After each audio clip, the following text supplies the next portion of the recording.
with it, Chuck.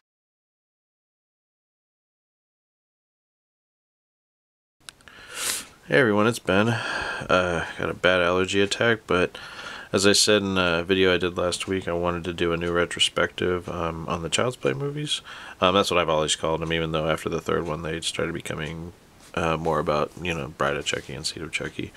But yeah, I've always been a fan of the Chucky character, going back to 1988 when the first film came out. So I will go through each of the 5 films in the series and tell you what I think about them. So hope you guys enjoy.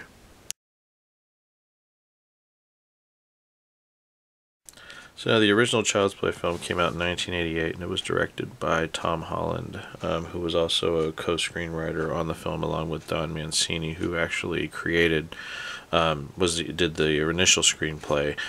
His screenplay was originally called Blood Buddy. And the thing that was different was that the original script toyed with the audience a bit longer. The whole sort of reverse was that, or the sort of confusing the audience to make them think that Andy was actually doing the killings. Also, there, according to that Icons of Fright commentary I listened to with Tom Holland, he said that initially it wasn't clear why the kid, why the how the doll came to life. It was almost like Andy, I think he said that Andy cut his finger or something. Like a blood brother pact, that Andy cut his own hand and mixed his blood with Chucky's, thus causing him to come to life. Tom Holland was the one that came up with the backstory for Chucky actually being the late sort of strangler, aka Charles Lee Ray. And that's taken, of course, from Charles Manson, Lee Harvey Oswald, and James Earl Ray.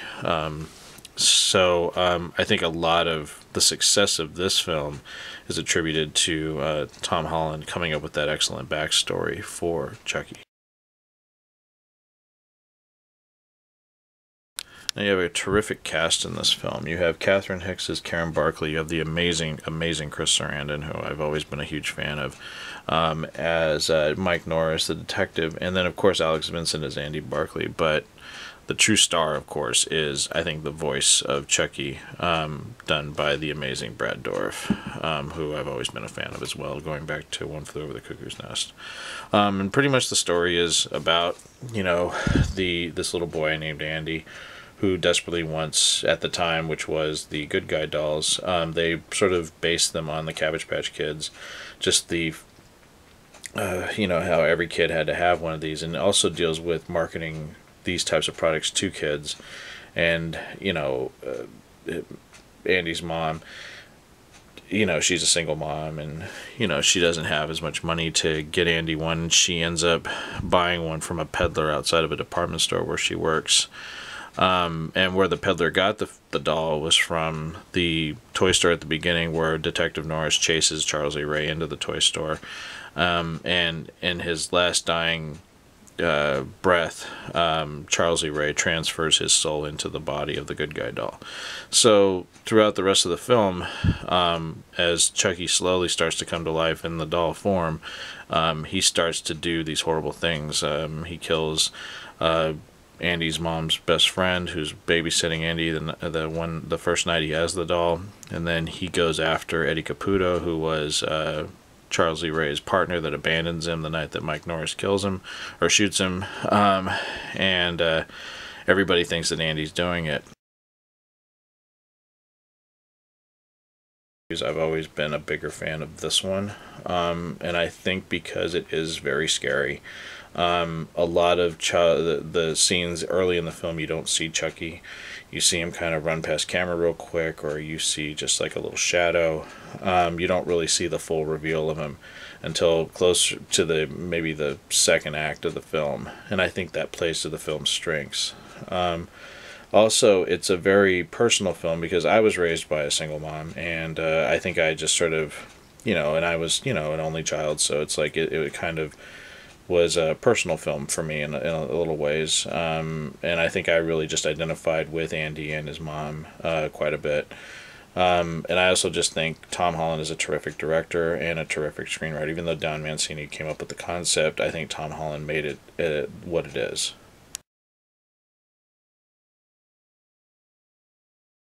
So yeah, big fan of the original Child's Play. 10 out of 10 for me. I've always loved this film. I've always been, not to talk too much about the later films until I get to each one, but I always felt like the other ones didn't live up to this one in the series. But yeah, big fan of this one. Big fan of everybody involved.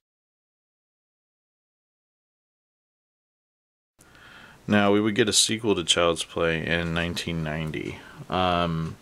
And the reason why it switched studios is because MGM artists who distributed the original Child's Play films, they disowned it because of the qualms over the film's subject matter.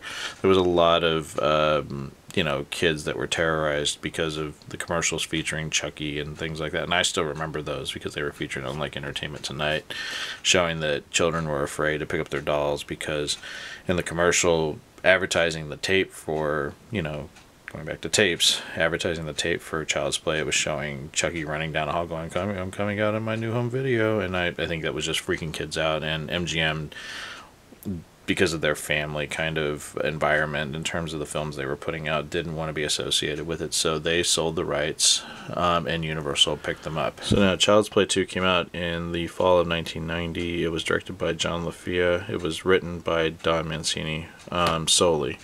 Then the cast, you have Alex Vincent returning as Andy. You have Jenny Gutter from American Werewolf in London playing Joanne Simpson. Garrett Graham playing Phil Simpson. And then you also have Christine Elise playing Alex. And finally, of course, you have Brad Dourif coming back as Chucky, voice of Chucky. Now, Child's Play 2, I like.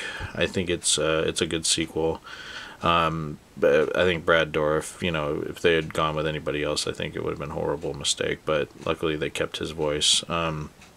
This time around, it deals with Andy being kind of put into a foster care because they're the toy man, and it deals a lot with the toy manufacturers because, of course, a little boy saying that their doll is killing people and has been linked to all these deaths, is cause for revenue, and you really see sort of the greedy corporate side of the story in this one. But it does deal with the fact that Andy's mom is pretty much said to have been institutionalized, that the police kind of backed down from saying what had really happened, and that the toy company had gotten the doll from Andy in his mom's apartment at the end of the last one, that they had gotten the doll and they were putting the doll back together. So that's how Chucky is pretty much brought back to life. The thing that I had a hard time with in this one is that I didn't like the fact that Andy's mom wasn't in this film. I really liked the dynamic between Karen and Andy in the first film, and I think that was something that was sorely missed in this one. But it did make sense, that Andy would be orphaned or put into a foster care because people would think that there was either something wrong with him or something wrong with his mother. But he's adopted, or pretty much he's adopted by the Simpsons. Not the cool Simpsons. This is by Joanne. But you see Chucky a lot more in this, and Chucky, the design of the doll and everything is a little bit more different. The added catalyst to the story is that the more that, and they mentioned it in the first film, but the longer that he stays in the body, the more human he's becoming. So he has that, Chucky has to get out of, the doll body and into Andy's before it's too late.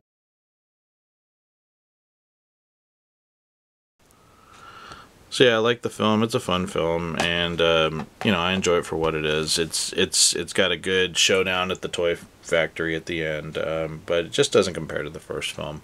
First film had a very personal feel, and this one's a little bit, it's fun, and I enjoy it, and I'll probably I give this one about an 8 out of 10.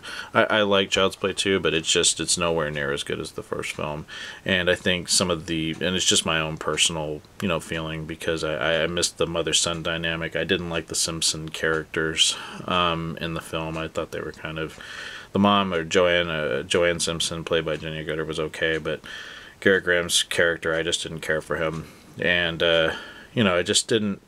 it just didn't have the heart of the first film, and I think a lot of what made the first film so good was Tom Holland's direction and some of the writing or some of the character points that he put into the script.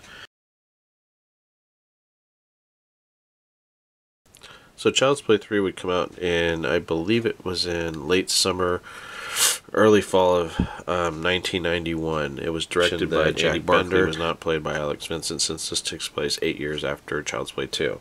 So Justin Whalen played Andy Barkley, 16-year-old Andy Barkley. Perry Reeves played Da Silva. Jeremy Silvers played Tyler. You also had Travis Fiennes as Sheldon. Peter Haskell played Sullivan. And you had Andrew Robinson playing Sergeant Botnick, who I think had some of the best lines in the film. And, of course, you had Brad Dourif returning as the voice of Chucky.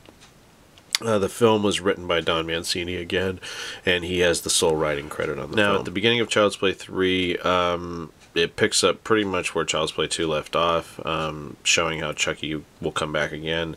You also have Peter Haskell playing the Sullivan character, who runs the toy company that makes the Good Guy dolls, and you see that they are trying to relaunch the Good Guy for the 90s, since it's been 8 years since Andy Barkley had said that the Good Guy was a killer and the whole thing with Chucky. So they're trying to relaunch the doll. So that's where it starts. Then you pick up with Andy, who is now 15 or 16, and he has been shipped off to military academy. So once at the military school, Andy befriends this little boy named Tyler, who you find out is just as much into the Good Guy dolls as Andy was in the first film. So it's really sort of like a little homage back to that. Somehow Chucky gets to the military campus, and he sets himself up as like a package to be delivered to Andy, and Tyler picks it up, and he ends up dropping the package, and Chucky comes out, and Tyler sort of sneaks off with it. And then Chucky reveals himself to Tyler, he realizes that he could actually, instead of messing with Andy, he's in a new body, so he has the ability now to sort of do what he was doing in the first film, was sort of entice himself to this little boy, and this little boy will be a lot more vulnerable than Andy, who already knows, what he's all about. So that was kind of a neat dynamic. I really like Child's Play 3. I actually like it more than Child's Play 2. The only thing that I had a problem with was that Alex Vincent was not coming back as Andy. But for some reason, I thought the military academy setting, the showdown at the end in the carnival amusement park, I think it was like a carnival. But yeah, the showdown there with Chucky and Tyler and Andy and Da Silva, I thought that whole thing was just great. They just did a really good job, I thought, in this film. Chucky's a lot more sinister, I think, in this film. I think it's because also that he's going after a little kid again. I thought that was kind of cool. I think if Chucky had been just going after Andy, it would have been kind of silly, because, Andy's now a teenager. But the fact that they brought in the Tyler character, and I don't know, there's always been a sort of a soft spot for me on this Child's Play movie. I really like Child's Play 3. I think it was pretty well written, good direction. Like I said, the only drawback was that Alex Vincent didn't come back, and Brad Dourif did a great job in it. There's some really good performances in there, and I thought Justin Whalen did a pretty good job as Andy. He wasn't nearly as good as Alex, but for having him be 16 years old now, I think he did a good job. So yeah, this one I'm going to give a 9 out of 10. I actually really like Child's Play 3 more than 2 for some reason.